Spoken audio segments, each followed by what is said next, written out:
بسم اللہ الرحمن الرحیم نحمده ونصلی ونسلم علی رسولہ الکریم وعلی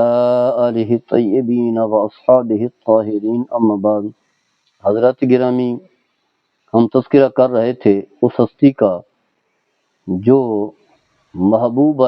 عقائد عالم حضرت محمد مصطفیٰ صلی اللہ تعالی علیہ وسلم ہیں، جو ہم سب کی ماں ہیں، یعنی سیدہ طیبہ طاہرہ حضرت خدیجۃ الکبریٰ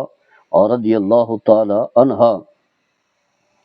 حضرات گرامی، بکثرت احادیث ہیں جو آپ کے فضائل میں محدثین نے اپنی اپنی کتب میں نقل کی ہیں۔ صحیح بخاری اٹھا کر کے دیکھیں، صحیح مسلم اور دیگر کتب احادیث۔ چند ایک احادیث کا تذکرہ کرنا چاہوں گا تاکہ ہمارے دل میں ان ہستیوں کی محبت پیدا ہو۔ اور یہ بات واضح ہے، جن لوگوں نے سب سے پہلے اسلام قبول کیا ان کا اللہ کے ہاں تو بہت بڑا اعزاز ہے، لیکن وہ لوگ ہمارے لیے بھی، ان کی زندگی جو ہمارے لیے ایک بہترین نمونہ ہے۔ تو حدیث کے الفاظ ہیں، حضرت ابو ہریرہ رضی اللہ تعالیٰ عنہ اس حدیث کے راوی ہیں، فرماتے ہیں کہ جبریل امین نبی کریم صلی اللہ تعالی علیہ وسلم کی بارگاہ میں حاضر ہوتے ہیں اور عرض کرتے ہیں، یا رسول اللہ هذه خدیجۃ قد اتت معها اناء فيها ادام او طعام او شراب فاذا هي اتتك فاقرأ عليها السلام من ربها ومني وبشرها ببيت في الجنة من قصب لا صخب فيه ولا نصب۔ اے اللہ کے رسول صلی اللہ تعالی وسلم، یہ خدیجہ تشریف لا رہی ہیں، آپ کی بارگاہ میں حاضر ہو رہی ہیں۔ ان کے پاس ایک برتن ہے جس میں سالن یا کھانا یا کوئی اور مشروب ہے، پینے کی چیز ہے۔ جب آپ کے پاس حاضر ہوں، آپ کی بارگاہ میں حاضر ہوں، تو آپ انہیں ان کے اور رب کی طرف سے اور میری طرف سے جو ہے سلام کہنا ہے، اور جنت کی خوشخبری دینی ہے۔ جنت میں موتی ہیرے جواہرات کے محل کی خوشخبری دینی ہے، جس میں نہ شور ہوگا اور نہ جو ہے کوئی پریشانی ہوگی، نہ تھکاوٹ ہوگی۔ یعنی اس طرح کا اللہ تبارک و تعالیٰ نے ان کے لیے جنت کے اندر جو ہے محل بنا رکھا ہے۔ اور اگلی حدیث بھی یہی ہے، یعنی متعدد طریقے سے۔ پھر کہیں کیا ہے کہ انہیں جو ہے اللہ کی طرف سے اور میری طرف سے جو ہے سلام پیش کریں۔ تو جب حضرت خدیجہ رضی اللہ تعالی عنہا کو اللہ اس کے فرشتے جبریل امین کی طرف سے سلام پیش کیا گیا، تو حضرت خدیجہ نے بھی یہی جواب دیا کہ اللہ السلام ومنہ السلام وعلی جبریل السلام، کہ اللہ سلام ہے، اسی سے سلامتی ہے، اور جبریل امین پر بھی سلام ہو۔ اور پھر اسی کے تحت جو ہے لکھا ہے محدثین نے، فرمایا وَهَذِهِ خَاصَةٌ لَا تُعْرَفُ لِامْرَأَةٍ سِوَاهَا، یہ صرف یہ اعزاز جو ہے آپ کے لیے حاصل ہے، آپ کے سوا جو ہے کسی اور کو میسر نہیں ہے۔ دو ذکر تھا حضرت خدیجہ رضی اللہ تعالی عنہ کا۔ حضرت عائشہ صدیقہ رضی اللہ تعالی عنہ فرماتی ہیں کہ نبی کریم صلی اللہ تعالی علیہ وسلم کثرت کے ساتھ حضرت خدیجہ رضی اللہ تعالی عنہ کا ذکر کیا کرتے تھے۔ جب حضرت خدیجہ رضی اللہ تعالی عنہ کا وصال ہو گیا تو مجھے جو ہے یہ چیز جو ہے وہ اچھی نہیں لگتی تھی، اور میں عرض کرتی تھی، یا رسول اللہ صلی اللہ تعالی علیہ وسلم، آپ ایک بوڑھی خاتون کا بار بار ذکر کرتے ہیں، اللہ تبارک و تعالی نے آپ کو جو ہے ایک بہترین خوبصورت بیوی جو ہے عطا فرمائی ہے۔ تو یعنی حضرت عائشہ صدیقہ رضی اللہ تعالیٰ عنہ کو غیرت آتی تھی، واضح ہے، فطرت ہے، جب ایک اہلیہ کا تذکرہ ہو تو دوسری زوجہ کو غیرت آتی ہے۔ تو اس بات کا جو ہے حضرت عائشہ صدیقہ رضی اللہ تعالی عنہ نے باتیں ذکر کی، تو نبی کریم صلی اللہ تعالی وسلم فرماتی حضرت عائشہ کہ بہت زیادہ ناراض ہوئے، اور پھر آپ نے فرمایا کہ قد آمنت بی اذ کفر بی الناس، آپ نے فرمایا کہ جب لوگوں نے میرا انکار کیا، میں نے جب اللہ کا پیغام مخلوق خدا تک پہنچایا، اسلام اور کلمے کی دعوت دی، تو لوگوں نے انکار کیا، جھٹلایا یا کفر کیا، اس وقت جو ہے میری یہ زوجہ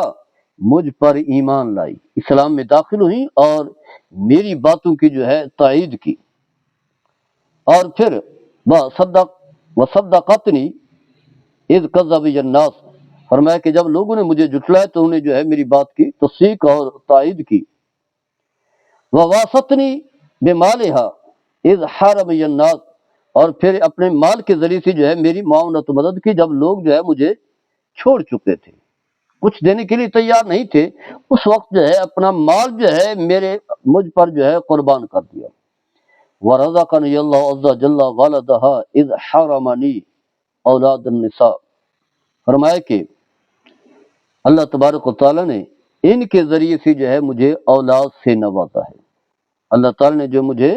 حضرت خدیجہ رضی اللہ تعالیٰ عنہا کے ذریعے سے اللہ تعالیٰ نے اولاد دی ہے، باقیوں سے اولاد نہیں ہے، حضرت خدیجہ رضی اللہ تعالیٰ عنہ سے، یعنی آپ صلی اللہ تعالیٰ علیہ وسلم نے ان کے احسانات کا تذکرہ کیا،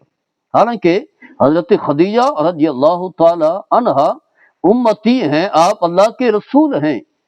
لیکن اس کے ساتھ ساتھ جو ہے بیوی ہونے کی وجہ سے جو ہے بیوی کے جو احسانات ہیں رسول اللہ صلی اللہ تعالیٰ علیہ وسلم نے ان کا تذکرہ کیا ہے۔ اسی بات ثابت ہوتی ہے کہ شوہر کو بھی چاہیے کہ بیوی کی جو نیکیاں ہیں، جو ان کی خوبیاں ہیں، جو احسانات ہیں، ان کا تذکرہ کرے، ان کے احسانات کا تذکرہ کرے، اس کا جو مقام و مرتبہ ہے اسے جو ہے بیان کرنا چاہیے۔ تو الغرض حضرات گرامی، حضرت خدیجہ رضی اللہ تعالیٰ عنہ کے فضائل تو بہت زیادہ ہیں، اور پھر دیکھیں کہ آپ کی جو صاحبزادیاں ہیں کتنی عظیم خواتین ہیں، خاص کر کے جو سب سے چھوٹی صاحبزادی حضرت فاطمہ رضی اللہ تعالیٰ عنہ، جن کے بارے میں نبی کریم صلی اللہ تعالیٰ علیہ وسلم نے فرمایا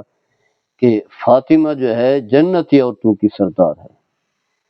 تو بڑی عظیم خاتون تھی۔ یہاں آخر میں ایک بات میں ذکر کرنا چاہوں گا کہ حضرت خدیجہ رضی اللہ تعالی عنہا کو یہ اعزاز حاصل ہے کہ سب سے پہلے آپ نے نماز ادا کی ہے۔ سیرت میں لکھا گیا ہے کہ نبی کریم صلی اللہ تعالی علیہ وسلم اپنے گھر کے بالا خانے میں اوپر والے پورشن میں تشریف فرما تھے، جبریل امین آپ صلی اللہ تعالی علیہ وسلم کی بارگاہ میں حاضر ہوتے ہیں، اور پھر قریب جو ہے جا کر کے جبریل امین وضو کرتے ہیں، وضو کر لینے کے بعد نماز پڑھتے ہیں، تو نبی کریم صلی اللہ تعالی علیہ وسلم جبریل امین کا جو وضو کرنے کا طریقہ ہے، آپ صلی اللہ تعالی علیہ وسلم اس طریقے کو دیکھتے ہیں، دیکھ رہے ہیں، اور اس کے بعد جب جبریل امین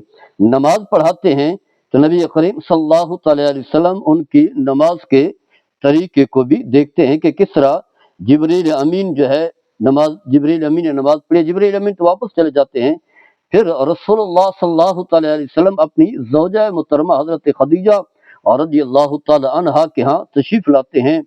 آپ پھر وضو فرماتے ہیں تاکہ ان کی عالیہ زوجہ محترمہ حضرت خدیجہ رضی اللہ تعالی عنہا دیکھیں کہ امام الانبیاء جو ہے کس طرح وضو کر رہے ہیں، حضرت خدیجہ رضی اللہ تعالی عنہا دیکھ رہی ہیں، پھر حضرت خدیجہ رضی اللہ تعالی عنہا اسی طرح وضو کرتی ہیں، نبی کریم صلی اللہ تعالی علیہ وسلم پھر نماز پڑھتے ہیں، حضرت خدیجہ رضی اللہ تعالی عنہا دیکھ رہی ہیں، پھر اسی طرح حضرت خدیجہ رضی اللہ تعالی عنہا نماز پڑھتی ہیں، گویا کہ سب سے پہلے نماز پڑھنے کا جو اعزاز حاصل ہے وہ حضرت خدیجہ رضی اللہ تعالی عنہا کو ہے۔ تو حضرات گرامی، یہ بڑی عظیم خاتون ہیں،